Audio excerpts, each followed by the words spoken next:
Hi everyone, welcome back to my channel. ఈరోజు శ్రావణ శనివారం మా ఇంట్లో నేను చేసుకున్న సింపుల్ పూజా విధానం. వెంకటేశ్వర స్వామిని తులసిమాలతో అలంకరించుకున్నాను. నైవేద్యంగా చింతపండు పులిహోర పెట్టాను.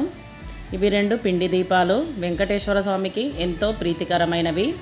వీటిని మనము బియ్యపిండిలో ఆవు నెయ్యి, బెల్లం, పాలు వేసి కలుపుకొని ప్రమిదల్లాగా చేసుకోవాలి. అలాగే ఈరోజు నేను కామాక్షి అమ్మవారి దీపం కూడా పెట్టుకున్నాను.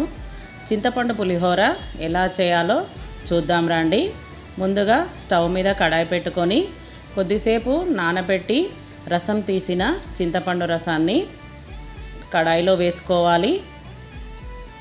ఇది కొంచెం వేడయ్యాక ఇప్పుడు ఇందులో రుచికి సరిపడా ఉప్పు,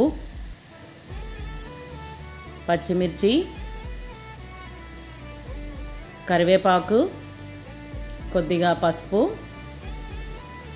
అలాగే కొద్దిగా ఆయిల్ వేసి ఇవన్నిటిని కూడా కలుపుకొని ఈ రసం చిక్కగా పేస్ట్ లాగా అయ్యేలాగా ఉడికించుకోవాలి. ఇందులో కొంచెం జీలకర్ర మెంతులని వేయించి పౌడర్ చేసుకున్న వాటిని కొద్దిగా పౌడర్ వేసుకోవాలి. ఈ పౌడర్ తోటి మంచి టేస్ట్ వస్తుంది, మంచి ఫ్లేవర్ ఉంటుంది. ఇలా చిక్కగా దగ్గరికి అయ్యేంత వరకు ఉడికించుకోవాలి. ఈ పేస్ట్ మనకి నెల రోజులకు పైన నిల్వ ఉంటుంది. ఎప్పుడైనా మనకు కావాలనుకున్నప్పుడు పోపు చేసుకొని రైస్ వేసుకొని కలుపుకుంటే సరిపోతుంది. ఇప్పుడు ఇందులోకి మనం పోపు వేసుకుందాం.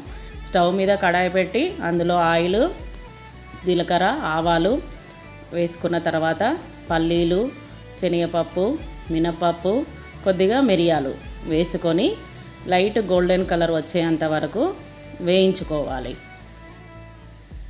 ఇందులోనే ఎండుమిర్చి, కొద్దిగా కరివేపాకు వేసుకొని కలుపుకున్న తర్వాత స్టవ్ ఆఫ్ చేసుకోండి.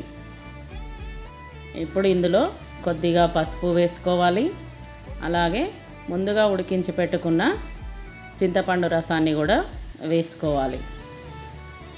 ఇవి 2 కలుపుకున్న తర్వాత మనం ముందుగానే వండి పెట్టుకున్న రైస్ను వేసుకొని మంచిగా ఈ పేస్ట్ మొత్తం రైస్కి కలిసేంత వరకు చక్కగా కలుపుకోవాలి. అంతే, పులిహోర రెడీ అవుతుంది. ఎంతో టేస్టీగా పులిహోర రెడీ అయింది. దీన్ని నేను స్వామివారికి నైవేద్యంగా పెట్టాను. నచ్చితే లైక్, షేర్, సబ్స్క్రైబ్ చేయండి. Thank you.